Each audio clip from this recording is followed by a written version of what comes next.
Hey, Facebook. Before we start the show, and I know we're a little bit late, had kind of a hard time coming back home, had a bunch of stuff to get done.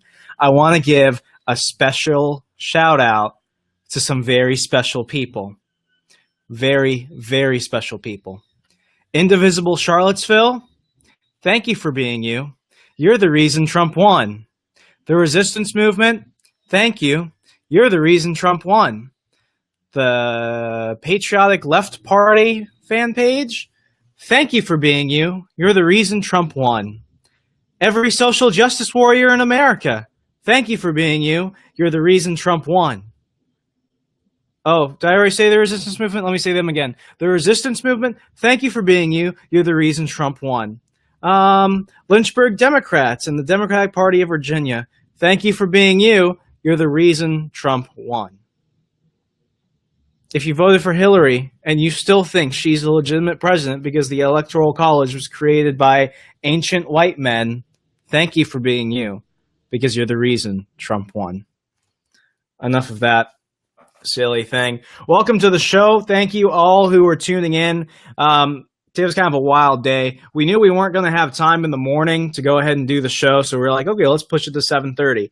And if you remember how things were yesterday, we had a little bit of a snafu of Be Live, so it took a little bit longer, but we're still coming to you with our daily show. Thank you for everyone who's tuning in. I'm Remso W. Martin, is the host of the Remso Republic podcast and our brand new Remso Republic Live. It's great to have you on. We've got a lot to discuss today. And my iPad locked me out, and now I've got all my stuff up. This has been a hectic week. The one thing that really shocked me was how many conservatives it took to get USAA to actually put their commercials back on Hannity. Because first, here's how it is.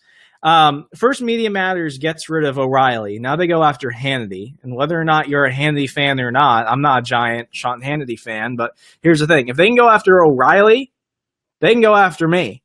If they could take out Hannity, they could probably take me out, because those are guys with a lot of muscle, a lot of freaking credibility, and a lot of name recognition, and a lot of influence. And if they can go after them, regardless as to whether or not you like Sean Hannity and Bill O'Reilly, they can go after me. And if you're someone else that's a content creator, a radio host, a podcaster, someone that just has an opinion, they can go after you. So the fact that it took them a week to finally just get swarmed of phone calls, I mean, it's really, really freaking ridiculous. Because, one, I get it. If you don't want to advertise with somebody, because you don't like their political beliefs, thank you, Vicky. I appreciate it. Thank you. That's perfectly fine. You can go ahead and withdraw your commercial. But to viciously go after them when a majority of your customer base is aligned with one set of values, come on. USAA. Seriously. I love USAA. I'm a USAA customer. But for them to go after them, I was freaking out that maybe I was next. It's freaky stuff. But that's kind of like where I want to turn my attention to today. We are basically in like Dysfunction Mania. Full on crazy town, bizarro land, insane in the membrane antics. I don't get what's going on these days. And as I mentioned, they went after O'Reilly. And if you go to remsorepublic.com, we actually have an article talking about this. We're seeing things really kind of go in a direction we didn't see. If you were like me on election night, you did not imagine that Trump was actually going to win. I didn't vote for him. I'm not never Trump. I'm pro-liberty. When he does something right, support him. When he does something that needs to be called out, do it. But respect the president. Don't be like Kathy, what's her name, and hold up a decapitated head. Come on. How is she not in jail yet? Anyone else would have been swept up by the Secret Service, but she's not. The liberal hypocrisy is reading at a level that we've never seen before. But what it's doing is it's showing us that we have an outlet for something. We have an outlet to start not only just taking back our levels of government, but we have an opportunity to actually take back most of our culture, what makes us actually American. Because the common stereotype is, oh, conservatives are constantly leading from the back. Conservatives are constantly trying to, chase the left. With libertarians, we're just lucky if we scream and we get a shout out somewhere. With John Stossel out of Fox, with Kennedy hanging on, with it's with Red Eye canceled. I'm still upset they canceled Red Eye. It seems that we're in a very strange place right now. But with that, it is showing us where we need to actually go out and change things around. And I brought up that article at remsorepublic.com. It's by Chloe and Agnos, and it is titled, "Can Bill O'Reilly's Brand Survive in the Digital Age?" Many of you have asked me this. Can and would you jump onto terrestrial radio if you had the chance?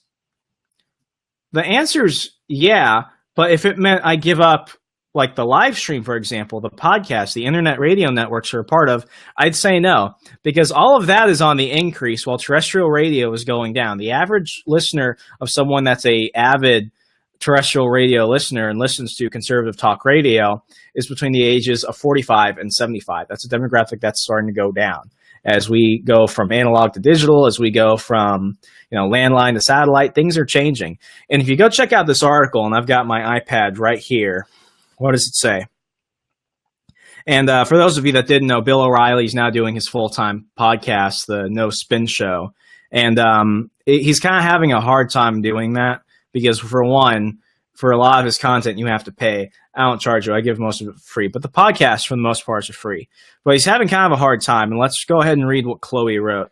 According to the New York Magazine, the median age of O'Reilly's viewers in 2014 was 72. And according to a study from the Pew Research Center, 85% of Americans older than 65. So now we're looking at people that are older than 65. They probably don't even know what a podcast is. Nonetheless, are going to go on the internet and put down their credit card information for BillO'Reilly.com. About 24% of Americans who fit that age range get their news from radio or podcasts. O'Reilly has continued reporting, but his No Spin Show program can only be found on his website, and the reviews from around the internet aren't that great. If O'Reilly wants to get in the age of digital media, he needs to take his branding to the next level, and with that, more modern website design and marketing and social strategy to bring in the younger audience. Bill O'Reilly, I doubt you're watching this, but if let's say you were, retire, bro. Retire. You've done your job. Now it's time to go ahead and really reconsider whether this is something you want to do. Because in terms of where the majority of the country and this current generation is going, it's not in the direction that you see it. You think it's automatically going to come to you, but for the most part, you're now grasping for an audience that wasn't typically there. But with that said, we have to really, really, really think as to whether or not we're going to allow this dysfunction mania to occur. They go after conservatives. They attack libertarians on college campuses. This is crazy. We either are leading or we're falling behind. We're either innovating or we're copying. We're either deciding the course in which we want to go, or we're just struggling. I'm going to tie this into something that some of you might not necessarily understand at first, but trust me, it's going in the direction I want. Let me go ahead and pull up this next story. We had some great stuff on the website this week. Let me pull it up. Here it is. For those of you that have been hanging on for a while, you know that my passion project is education. And before I go, let's read what Caroline said. Not in my circle. Many listen to him that are my kids' age and like him. Most everyone else attacks people, not the... I think I get what you're saying, Caroline. Ryan, let's let her complete that if she wants to. But let's keep going. I want to tie this into education. I forgot, who was it? It was Brian McWilliams from the Lines of Liberty podcast, Electric Liberty Land. Hilarious show. Definitely check it out through the Lines of Liberty podcast. His show's on Wednesdays. A while back, he said on one of his episodes that the civil rights issue of our time is the drug war. That's his opinion. He has a lot of ways of actually going forth and saying, yeah, that does make some sense. I disagree, though, because with that is choice. When it came to the actual civil rights issue, the problem was a lack of choice. Dysfunction Mania goes many ways. But in terms of the actual issue at hand, I like to distill things to their very, very, very basic core. And what does that mean? Well, it means this. If I were to go up and ask you, if we were to fix all our problems just by focusing on one thing, what do you think that would be? That's a question. What do you think that would be? If we just focused on one issue that could cure every other problem we have. For me, I think it's education. Because how can you think critically? How can you think independently? How can you think as an actual individual if you're being told what to think? You're being told that certain ways of thinking are wrong. For me, I had kind of a abnormal childhood. I was public schooled, I was private schooled, I was homeschooled, and not in phases, like during different parts of my childhood. I think when I was, up until I was 8, I was private schooled, moved overseas to Australia, became private schooled for about a year, was homeschooled for 4th grade, came back, went to public school for 5th grade, public school for 6th grade, homeschooled for 7th grade, and then 8th grade through senior year of high school, I was public schooled. So I got a massive flavor of the different ways you want to educate yourself. But why do I constantly advocate for not just private education, but just school choice as a whole? Primarily homeschooling. Well, if you go to RemsRepublic.com, we have Dana Moxley Cummings. She was a guest blogger today. Here's one thing she brought up, and it's this. People will put up with a lot. Way too much, in my opinion. Start messing with people's children, though, and you'll see how quick someone will be to shake off their apathy and stand up for the right to make choices for their own child. Homeschooling is a libertarian breeding ground. For some reason, every homeschooling parent trusted themselves, key term right there, trusted themselves with their child's education over that of the government. There is no reason the choice to homeschool shouldn't be the first domino to fall for anyone who still doesn't get and the Fed. We wonder why organizations that are Soros-funded, like Media Matters, are going after right-wing talk show hosts like Bill O'Reilly. We wonder why there are so many people that don't know what bathroom to go into, think Bernie Sanders has good ideas, and are otherwise promoting, like, as I said earlier, Dysfunction Mania. It's crazy. It's absolute crazy. But here's the bigger thing. You take it down to its essence. Is it starting at the family level? Maybe. Is it starting, let's think, amongst your kids' friends? Maybe. Here's the thing. It always comes down to where they're going to be most of the time. And most of the time, because of our compulsory, I just use mandatory, enforced at gunpoint, attendance laws, your child most likely has to go to a public school. They're going to be there for 7 to 8 hours a day, 5 days a week, for years, during the formative years of their life. I remember... This is a personal story. I remember my freshman year, I was taking a math class. It was a math class you could choose. It was too heavy for me to handle. I needed to drop the class. My teacher, I remember. I bet she's a nice woman. She looked down. She's like, Martinez. And remember, I went to Fairfax County Public Schools. I actually went to Centerville High School. And it was a majority white school, but they had a large Asian and Latino population. But she looks down, she's like, Martinez, is English your first language? And I'm like, well, English is my only language. Okay. Why are you dropping this math class? I'm like, well, it's too difficult. It's like this. I'm not doing well. And she's like, oh, where do you want to go to college? And this is, remember, I'm only like, I don't know, 15, 16. College, it's my freshman year. College is a while away. I don't have to start thinking about it for years. And at the time, I don't remember where I wanted to go, but I know it was expensive and it was really Ivy League. And, you know, I was never smart enough to get there. But bottom line, I tell her where I want to go. And she's like, oh, you need to lower your expectations in life. And that just shocks me. It's like, I need to lower my expectations in life? What? Maybe, and she's talking to me like this. So she's like, maybe you need to go to community college for a few years, like 2 to 3 years. I'm like, 3 years of community college? Aren't you only supposed to be there for 2?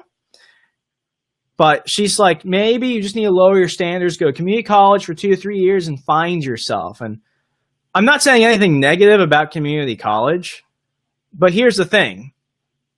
Lower your standards. What does that do to some people that didn't have standards to begin with? And I'm not saying I was an honor roll student. I think I was for like 1 semester, but for the most part, I got by. But here's the thing. Maybe someone told that to you at some point in your life.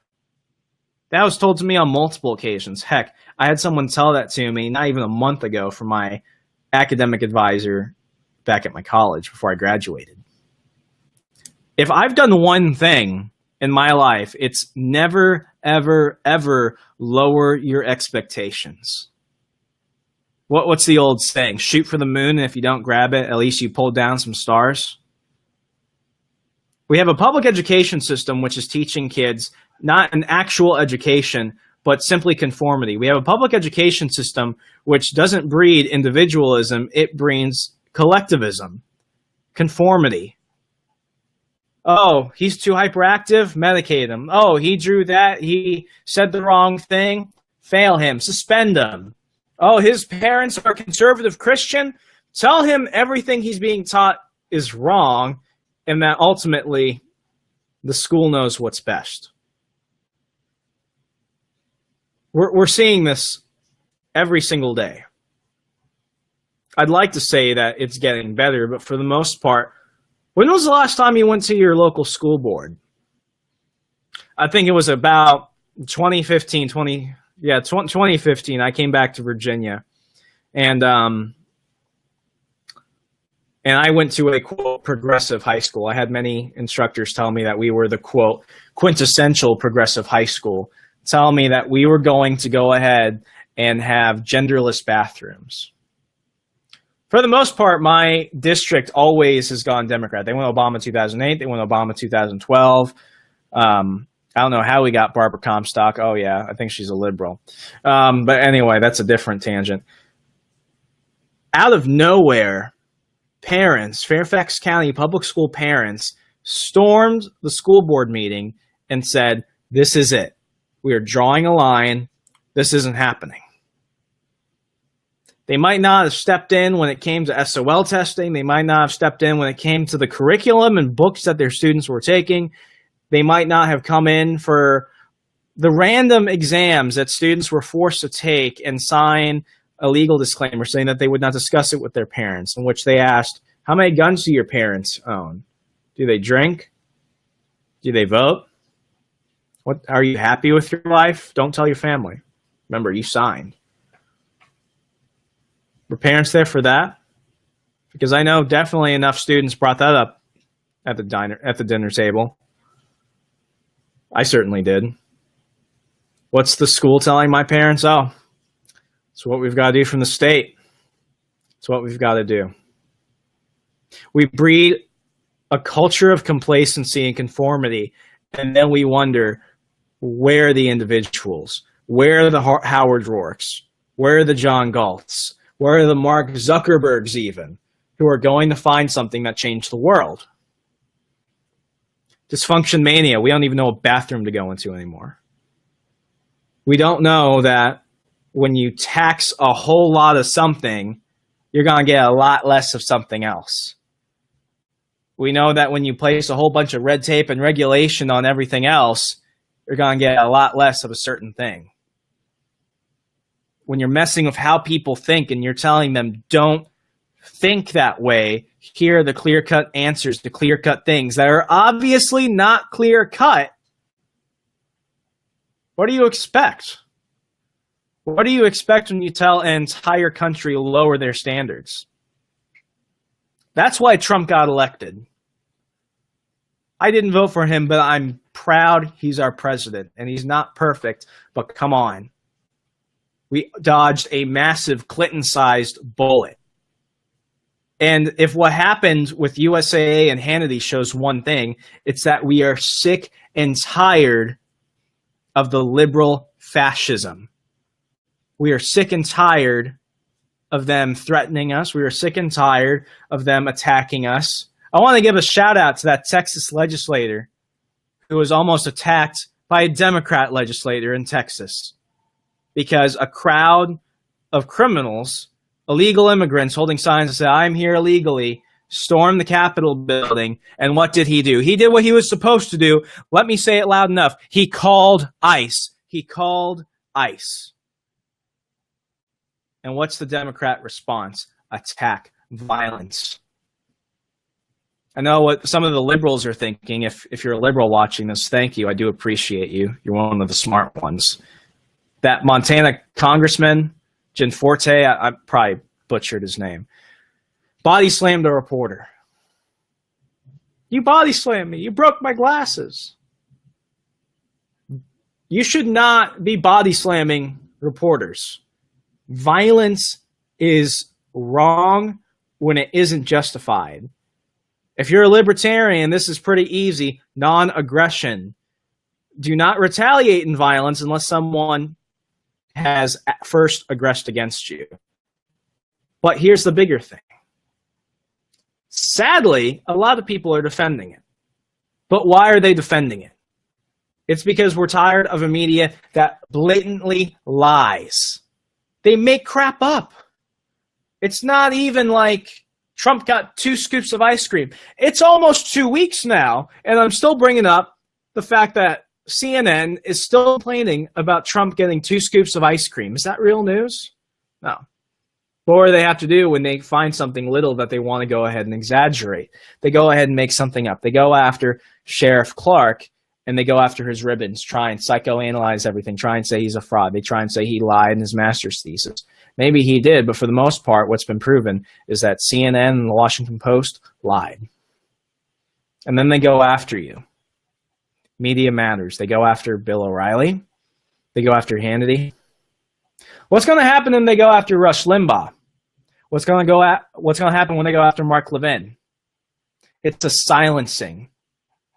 8 years of the lawless Obama administration and the banana republic style culture that the progressives were trying to promote, they wonder why Trump won. I'm afraid of the precedents that our current culture is setting for future generations. But if right now we see one thing, it's that Dysfunction Mania is slowly getting worse. And I don't necessarily know how we're going to be able to blunt it, because the Trump derangement syndrome and the fact that the Libertarian Party, which I thought was going to get its act together, is calling soldiers murderous sociopaths and quoting the Church of Satan. And what else did they do? Ryan, was it Nicholas Sarwark that said that they're no different than the 1920 suffragettes and the African Americans that sat at diner tables and were pulled out and hosed and beaten by cops and chased by dogs? I'm sorry, Nicholas Sarwark? Let's take a trip to the Edmund Pettus Bridge in Selma, and I'll show you what actual discrimination looks like. I'll show you what it actually looks like. I'll take you, Nick, I'll take you to the Civil Rights Memorial on the other side of the Edmund Pettus Bridge as you're leaving or entering Selma, on the other side where they were walking in, when Dr. King and the others were beaten and attacked. Let me show you how it's been left to ruin. Windows are broken. The monuments are spray painted. There are needles on the floor. And you're probably the only one there. That's what actual discrimination looks like. But no, don't confront the issues. All for Dysfunction Mania. The truth lies somewhere in the middle. For me, and for many of you, it's blatantly obvious. But hey, Dysfunction Mania, let's go with the random flow. Figure out what's going on in that insane membrane, up in the brain. It's crazy town. And the progressives are making it worse. Libertarians aren't helping. And now we've got Republicans body slamming reporters. It starts with you. I bring up the fact that everything needs to start local. Parents need to get involved. Talk to your kids. Ask them, what did your teachers talk about? Figure out what they're actually learning in their textbooks. I had an AP US history teacher say, when you're here, we're your parents. And remember, ultimately, everything that we tell you supersides your parents because we have academics and intellectuals and the right people dictating what you're supposed to learn. Grown man told that to me and my entire class. I'm the only one there that's saying, I thought everything started with the family and that ultimately it's the individual that has helped America get to where it is. But hey, what did I just know? I was reading Atlas Shrugged my junior year of high school. You don't make many friends or allies of teachers that way when they're like, oh, you're reading that right-wing propaganda. I don't want to sound conspiratorial, but we're in the middle of an information war. It didn't end just because Trump won the presidency. Dysfunction mania is still rampant, and we're seeing it right now. But what's one thing you could do? Well, go ahead, and I'm glad I was able to bring in an InfoWars reference, but here's the thing. We've got an awesome Patreon program. For just $2 a month, you get access to exclusive content. You get access to exclusive episodes, a Google Hangout or Skype Hangout with me and the guests of the show. You get sneak peeks. You get special deals from sponsors. Just $2 a month. And if you sign up this week, you get to listen to my interview with Alex Jones. I didn't say the real Alex Jones. Alex Jones. There will be yelling. There will be lizard people. There will be globalists.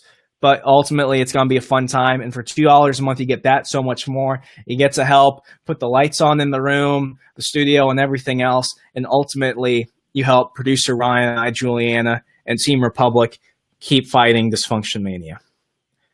I'll see you folks tomorrow, bright and early. As always, check out remsorepublic.com for all these articles I talked about and so much more. Good night. Take care. I'll see you tomorrow.